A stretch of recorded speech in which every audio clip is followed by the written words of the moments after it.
Hey guys, welcome back. BDCKR here. We're back with our weekly Q&A kind of ramble content. If you're on YouTube, links in the description to access this on a lot of different podcasting platforms. And if you are on the podcasting platforms, then you probably already know that we have a YouTube account. We have a thing. Yeah. And you'll be able to find that under the name BDCKR Gaming if for some reason you're coming from podcast and you've never heard us on YouTube, right? Which happened exactly once. I think it was weird to hear some dudes. They're like, "Oh yeah, my friend recommended the podcast to me." That's funny. I didn't know about your YouTube channel. Yeah. But anyways, so it's on multi-platforms, right. And if you are on podcast, you'll miss out on the video. And now you're going to explain what is happening on the video. Did you even say it's season 11, episode 2? Yeah. It's season 11, episode 2. And if you're wondering where episode 1 was, there's an overlap. We decided that we are renumbering the season. I mean, most of the time it's pretty arbitrary. Yeah. But because we're doing something different, and I think when we started doing something different, we weren't sure that we're going to keep it up. So this is the second week we've been able to find the time to use some of the missing challenge characters. A couple weeks ago was Injustice 2 Aquaman. I didn't have the confidence in knowing that we would keep up with things, at least enough confidence to move on from season 10 to know that it was like a real shift. It is now, because now we've done it twice. Yeah. So this is season 10, episode 2, and episode 1 sort of doesn't exist and sort of does, but it's named something else. So, all right, hold on. So we did Injustice 2 Aquaman last week. Aquaman Prime. He is used quite often, actually. There's a fun, commonly used loadout where you take Master's Death Cart and Tattoo Totem, use his special 2 to give you Atlantean Hero, and you tag out Atlantean Hero as quickly as possible. When Aquaman tags in, again, he comes in with 3 bars because the Atlantean Hero special 2 does no damage, so you get the 2 bars of power back, and you get the 3rd bar when you tag back in with Tattoo Totem. So even against a power dampening team, you only need to wait the one time, as long as you don't screw it up. Because regaining power relies entirely on Tattoo Totem, it's unaffected by power dampening. So after Aquaman's tagout clock runs out the first time, it's like you no longer need to wait. He's considered just the same person. Yeah. So the same clock determines when you can tag out Atlantean Hero. So the way people have been exploiting this is you tag in, you tag out. Each time you get the 3rd bar of power, you spend it on a special 1, you tag out. Or not tag out, you use Atlantean Hero, and then you tag back in, basically tagging out.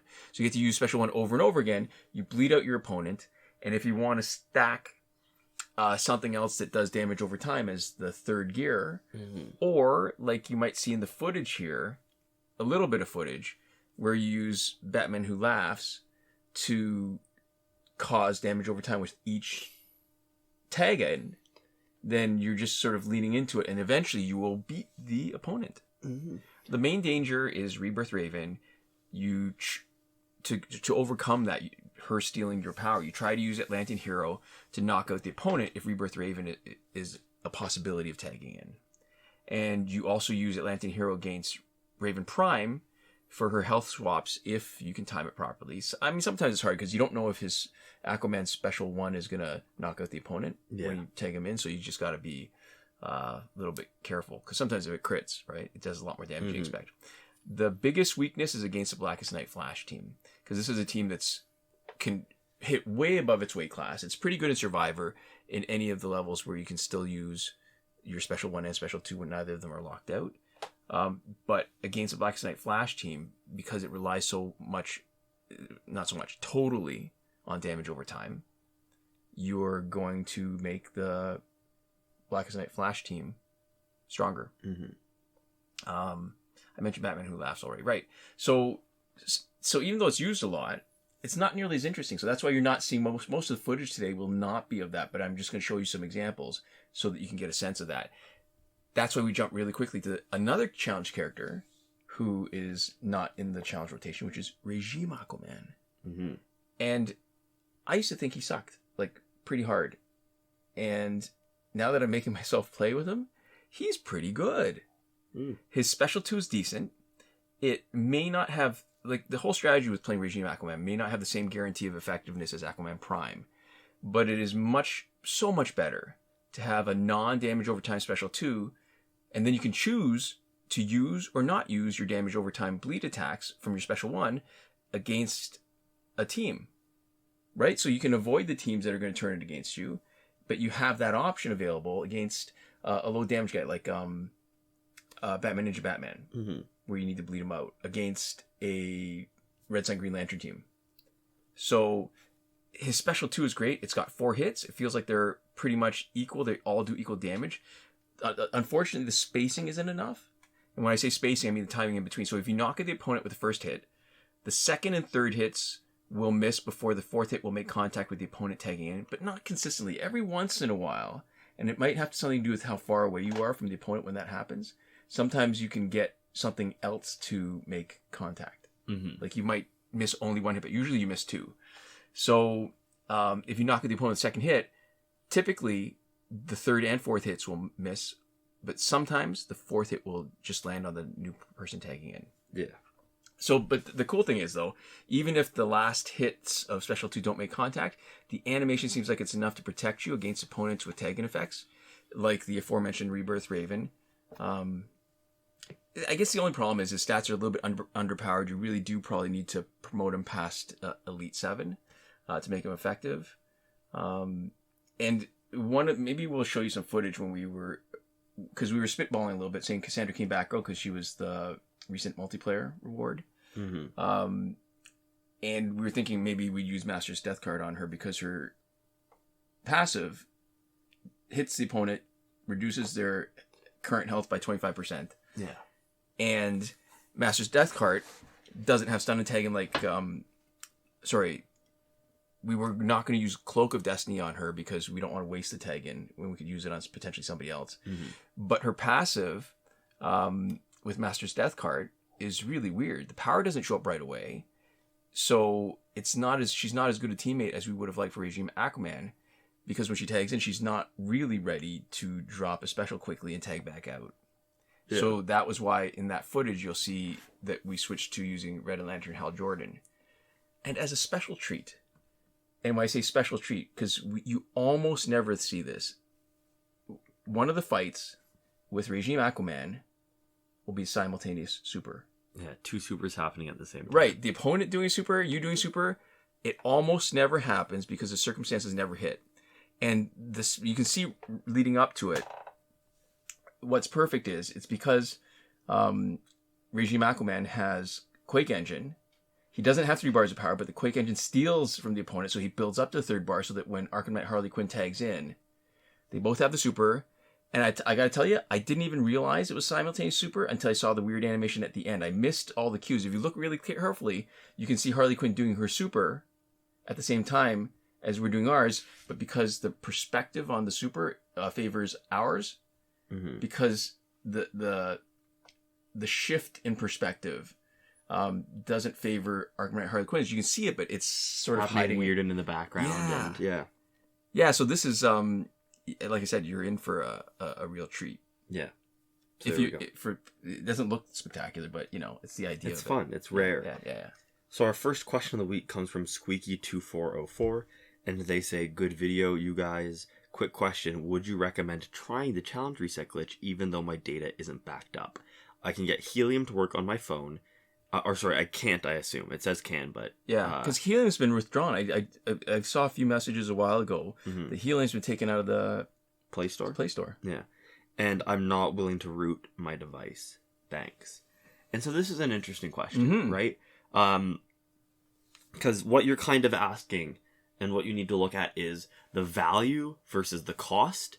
And the part of the problem with this is that the value is consistent and known and repeatable, and the cost is uncertain and sort of probabilistic, right? The value happens every time you do the glitch, and the cost only happens under specific circumstances. Right. And so I guess what the real question is helping you get a better sense of the risk. Because if you've never done the glitch before, if you don't really understand it... It always feels risky. It always feels risky. Yeah. But so the question is, how risky is it actually, right? Because what we don't have the answer to is how much risk you're willing to take on, right? What we can tell you is approximately how risky we think it is, right? And so, what would you say? Have we ever actually needed to restore a backup from Helium? Not because the sign-in failed. Yeah. We restored a backup because we wanted to go back to something where, we branched off. We made a decision. Mm-hmm. And we wanted to go back to the previous decision. Yeah. But it's been pretty good. And I think ultimately the difficulty is that if your WBID save is corrupted, Yeah. right? Whether you're doing the glitch or not, I think you're borked. Yeah. So it feels like part of it isn't, I guess maybe it isn't even necessarily the doing the glitch so much as clearing app data and relying on the server save. Mm-hmm. And if you would consider playing the game without having server access, Yeah. and that has a lot of value to you, that you'd still keep on playing it, then there's not really much risk at all, right? Mm-hmm. But I think most people don't do that. So if we take the case where it does matter to you to have server access, the problem is, I feel like, is that if you are in a situation where you're clearing app data and your signing is unsuccessful, Yeah. that your server save is gone, the marginal risk of doing it from the challenge is relatively, I feel like there's not, the problem is it's easy to talk about it like this because we have the backup if we need it, but I gotta be honest, I haven't used the backup in probably a couple of years. Yeah. So yeah, It really depends on how much you're willing to lose with it, right? Because we've got multiple accounts. Mm-hmm. If we lost one, it wouldn't cost us, and part of it is the overconfidence that comes with doing it, right? Like when you've never done it, it feels like it's a huge risk. When you've done it a few times, that personal bias. Yeah, if it hasn't happened to you yet, you feel like it's never going to happen to you. Right. So I think we've got that. What's that? What kind of confirmation bias is that? It is, right? It's a confirmation bias. Yeah, it's like anecdote or something, right? I forget I don't know if that's the term that you're looking for, but it's like when you're taking anecdotal evidence as like... Yeah. I think another part of the problem is that there's a lot of frustration involved in a grinding game like this, and you bypass some of that with the challenge reset. Mm-hmm. And does it make it a good enough game? Because if you don't use a challenge reset, would you stop playing? Yeah. I think that's a sort of a different kind of question, but it gets more to the heart of it, right? Mm-hmm. Like, if you're going to stop playing it anyways... then who cares? Right.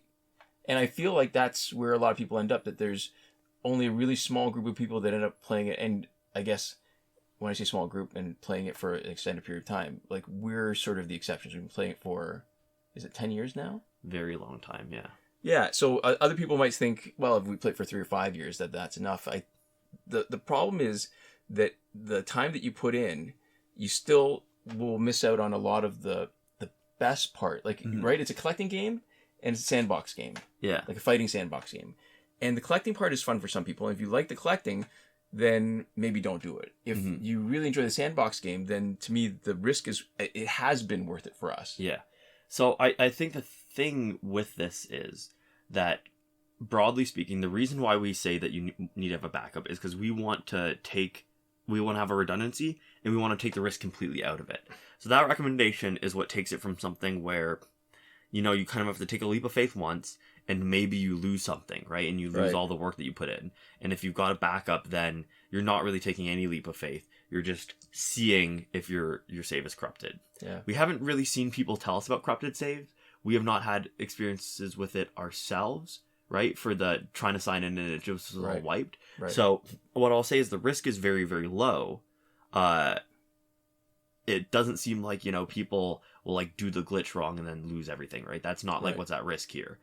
It'll be something that just happened with the servers. And so the main problem is that things can change, right? Maybe Warner Brothers cuts down on whatever sort of hosting that they're doing, and they change the way that it's stored, or they get rid of their servers one day, right? So at some point in the future, our advice may not be relevant anymore, or it's kind of relevant for this moment now. Right. And then the second thing is that you need to decide, like, we never know if somebody's going to be the one, right? We don't have enough information, we don't have enough data points to know that everybody is always going to be fine in perpetuity. Yeah. And so I would say that if you want to do it, probably just do it, as long as you are willing to put any amount of sort of risk and be okay with losing your account. It probably won't happen, right? We don't have anything to suggest that it'll happen, but that doesn't mean that it couldn't happen. And the flip side of that advice is if you're worried at all, don't do it. Yeah. The thing is, this is probably the lowest risk kind of glitch that we've ever, out of all the ones that we've done, the ones that still work and the ones that don't. But that's the kind of thing that I think if you're worried about it, that's made the decision for you. It's like when they bring you into surgery, right? And you have to sign that form that says all the different things that could happen. And some of them are like 1% chance. So, you know, for a really risky surgery, maybe the chance of like a complication is high, right? But, you know, when I got my wisdom teeth out, they make you sign something. They go, you know, maybe you're going to lose feeling in a part of your jaw forever. Right. Maybe we like mess up your bone and you need like reconstructive surgery on your jaw. Right. Maybe, you know, this, and then we're going to put you under, and then you're sitting in the chair and they're getting ready to anesthetize you. Yeah. And they're getting all the implements out and you go, oh, they're about to knock me out. Right. And so there's, you know, and obviously I would say that's for most people, probably a little more scary than doing a glitch on your Injustice account. Right. But you kind of have to have that moment with yourself where you're signing the paper saying these are all the things that might go wrong. And even if it's a really small chance, it's like a 1% chance, it's a fraction of a percent chance. 1% would be high. Yeah. That would be a high risk for something that's done commonly where it's not like life or death. Yeah, that's true. But so, I guess the question is like, are you willing to sign that paper knowing that probably nothing's going to happen? Almost certainly nothing's going to happen. Okay. But it still might. So, I mean, people avoid getting a vaccine for like a 1 in a few 100,000 risk of something bad, and not even that bad. So when you talk about that, so I mean, it's interesting to me. So it's the idea of informed consent, because consent is just agreeing to it. But the key part is informed consent, where you really have to understand the decision that you're making. And if you only understand what good might come of it, but you don't understand what bad is, that's not informed consent. Mm-hmm. That's just whatever. You're just flying by the seat of your pants. Yeah. Yeah. So that's what I would say. But my thing, if you're leaving a comment saying, oh, is it worth it? I would probably go for it in your situation, but I can't answer for you if it's worth it for you. Yeah. I would say if you're asking about it and you're worried, after this discussion, if you still need to ask, I'd say don't do it. Yeah, you should have the answer in yourself now, hopefully. Yeah. So our next comment comes from KeyWiz31, frequent commenter, friend of the show, one might say. They say, everyone with enough experience in online multiplayer competitive games knows that using all chat in the wrong way maybe I think they mean all cheat. No, all chat. What's all chat? This is a reference to me talking about when somebody else is talking in all chat when I'm playing a game like Valorant or something. Oh, okay. And I reply to them. I get it. Okay. And I kind of I have a volley. Maybe insulting, not insulting them exactly, but you know, pushing back against them a little bit. I'd forgotten we'd done that we'd had that talk in the I remember the context. So using all chat in the wrong way might ruin your karma really hard, but it definitely feels good to get back at someone who's been all chatting and then lost. Sure. And that is kind of how I feel about it. Where karmically maybe it's not my my best move. In some ways I'm sort of bringing myself down a little bit to their level. Right. But there's something kind of satisfying about it. Every once in a while, when somebody says something and it's like a little problematic, people say something and I'll be like, this seems like you might be being a little homophobic or transphobic or sexist or whatever. Yeah. I always have some sort of like, you want to expand on that point, buddy? And that, because there's a text report feature, and whenever somebody says something that is maybe undercover terrible, I want to try to get whistle. I want to try to get them to say a little more, because I've always got the report ready, because I'm like, you know, this is the kind of thing, and the folks that I play with, a lot of them are like queer or women or you know, trans or whatever, and vulnerable people. Well, it's not even vulnerable people, because they can hold their own, but they're the people that are being casually insulted by when people are talking like this. But they're subject to oppression on a societal level, on an institutional level. Yeah, for sure.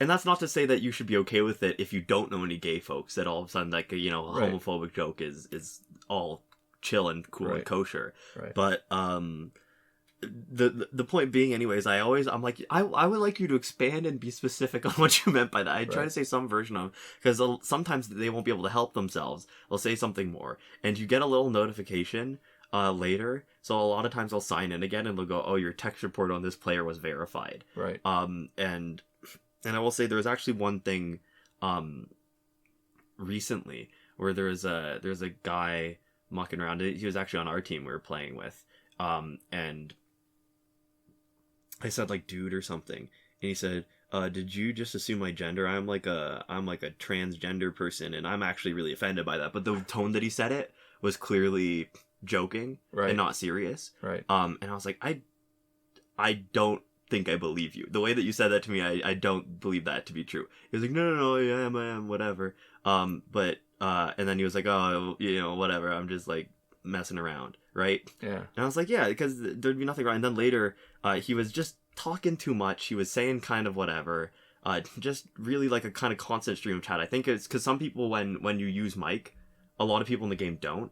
So some people, when they have an opportunity to have a conversation, they really just feel the need to keep channels open. To be fair, I'm kind of like that, but I'm like that with my friends. That's why I play with other people, right? So that I can do that with people I know and I'm comfortable with and I'm actually interested in sort of talking to. Right.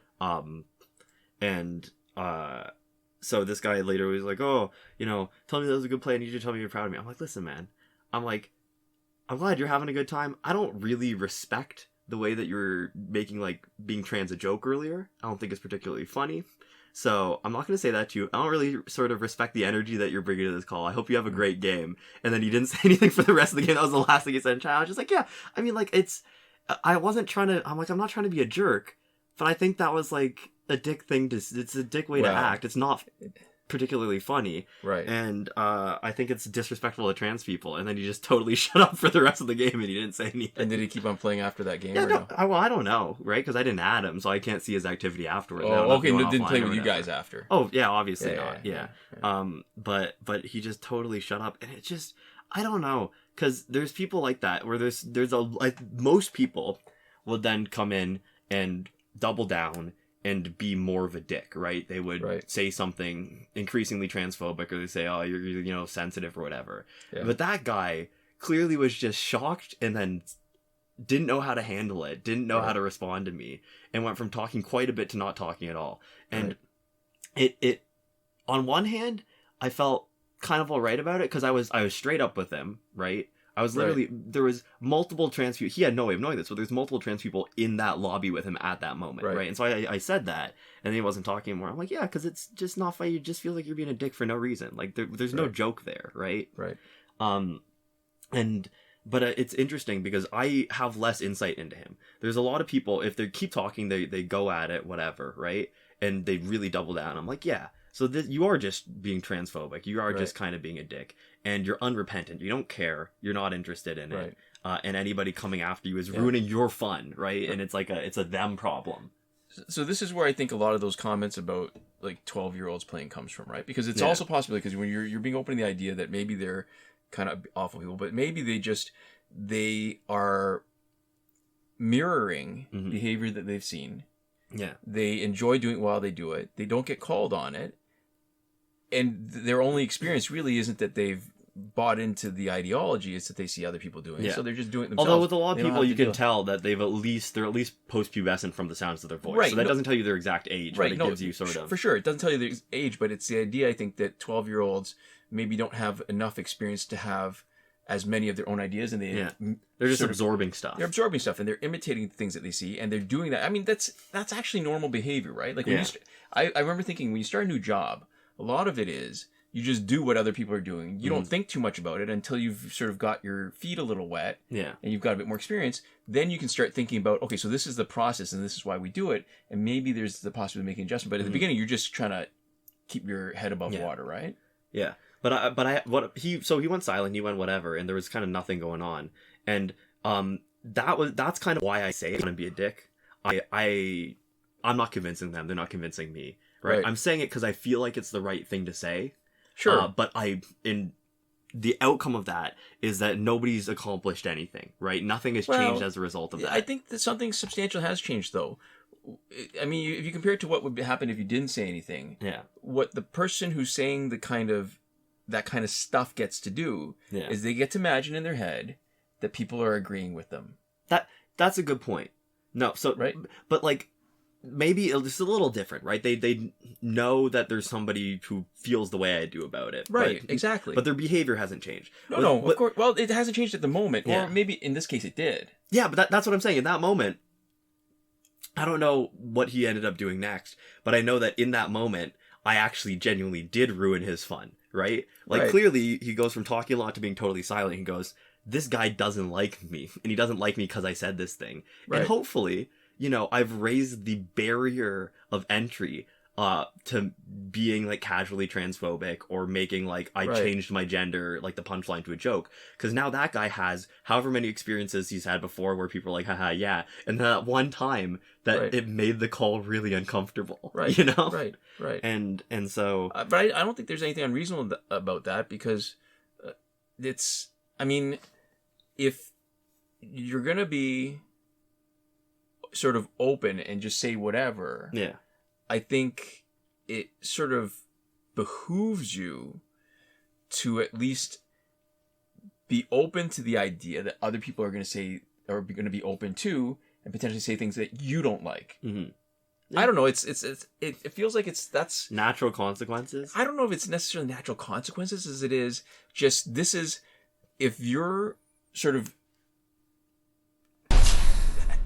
extending the rules of engagement to include this kind of stuff. Mm-hmm. Then you're opening it to those kind of responses. Yeah. You know what I mean? Like, and I think the problem with a lot of interactions is people have been raised in real life to be really polite. Mm-hmm. Aquaman, and to avoid Hawk Girl, Green Lantern, get along, Batman. So that they'll just not say stuff. And what that does is it encourages more of that behavior because there's just really no friction. There's no resistance to it. And I think you're right. What was it you called it? The cost of it. Yeah. So that's perfect to recognize so that people like it's perfectly appropriate to poop in the bathroom. It's not appropriate at my desk. Right? You know what I mean? Like, so you recognize that people don't get feedback. And this is the lowest thing right? That's good. That's normal. That's how people learn things and see things. You're boring. It's one of the most frustrating parts of playing those games, though. Just like 5% people to spend time around. Where whether they're on your team or the other team, they'll just be rude and sort of hateful, and they'll be sort of like racist or sexist or homophobic. Just like as a, what you have to imagine is kind of like a constant skew, right? Yeah. Because you're hanging out with them, you're spending most of the hour, the fact that you're around half that much, the fact that it's coming out that much, whatever, you're like, you have to. So what's funny to me is there's a new to play with. I went to a reunion for a high school that I attended, but only for really like the first couple of years. Yeah. And reconnected with a few people. And I've been playing, so Board Game Arena, for people who don't know, it's I guess a website where you can play a bunch of different games online that you would normally play in real life. And the ones that we've been playing that I really like is those who haven't played it, one person has to guess a word. Everybody else has to give a word. One word. Get the person to guess the one word. And any clues that are the same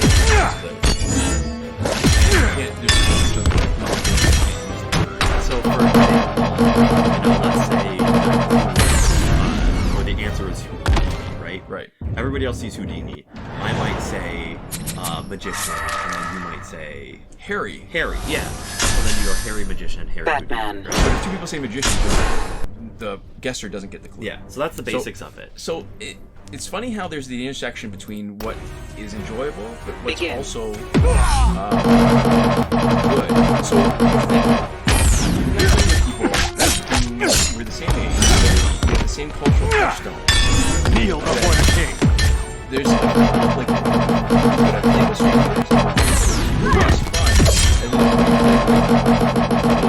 because what happens because you have a lot of experiences, it's almost easy to give you an example. So when you play four battle blast, you each give 2 single rounds and decide whether it's perfect or not. But so basically we have 6 one word, 5 of them. And they still got the word. Oh, very cool. Yeah, so it was the clue was radio. Or sorry, the word was radio. Yeah. And the ones that was shortwave, which 3 people picked. Chum, which is a chocolate radio station that used to have the top 40. Chum AM have top 40 singles. What was their Chum FM? Shortwave. Yeah, and Chum. But Chum used to have top 40. They were really popular. The FM had the top 40 albums. Yeah. Chum AM. And so the one clue that they got was CHFI. And they, said, they were saying afterwards, well, I know, but I thought, well, it could have been music or radio or whatever, and I thought, or station. Yeah. But I thought, what's most likely that you're going to all cancel each other out on?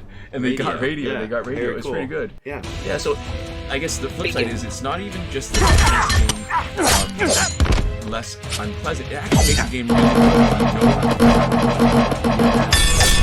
Person is likely to be. Yeah, and that's a great game that we're watching together. People who are communicating and who you kind of know and understand. It makes it a little easier to communicate and do plans together. Than when you're in the game. I want to be very clear. We're in sort of all the bear we're all pretty terrible to different extents. We're not all the same amount of terrible, but the best of us is still pretty bad. Right. Anyways, do we have time to finish this? Yeah, we'll do keywords. Yeah. So Kiva says there are a couple questions I want to ask. Maybe we'll just do the first one. Yeah. And then, first, I think you mentioned you were going to play with every single challenge character as the main character. But would you also ever feature non-challenge characters like Some of those seem really hard to challenge levels. Most players will give you a similar thing with those characters to maybe get a sense of how good they are.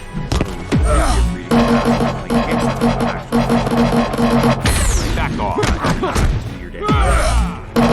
So it's funny because the reaction earlier, simultaneous super. Yeah, it's not limited to any character that can happen. Right, but it's a ridiculously rare interaction, and it's funny when you see it, especially if their sort of geography overlaps. One place where the geography is any of the ravens who They tell them. they're so high, they're out of range. The best is when they're like actions really happening and overlapping. So unfortunately, it's a little bit subtle. Is it afterwards? All the GS, UI of disappears. You don't get the swipe at the top combo. You don't get the swipe. You don't get anything. You can't do anything. It's basically just attack, like tap or swipe. Yeah, and it makes it a lot harder. Yeah, because you can't do anything. I think they still get their specials, and you don't. So basically, the game is done unless you were really close to beating them when the simultaneous supers happened. Yeah. Your game is over. But it's totally worth it. Yeah, so but in terms of doing And there's challenge characters. There are challenge characters that are not challenge characters. They are right on schedule. On our schedule.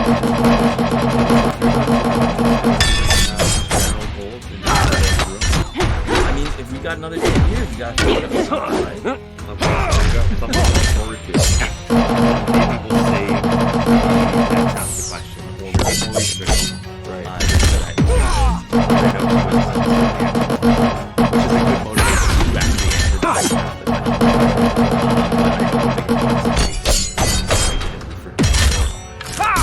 But I will tell you, I love it. He's gonna make like a So there we go.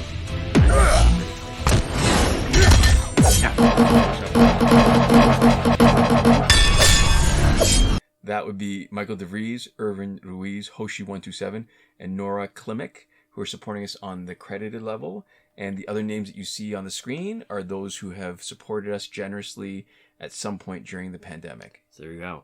Thank you so much for your specific monetary support. And thanks so much more generally to all of you for and whatever sort of engagement or informative support you have provided. So thank you so much. Komoda.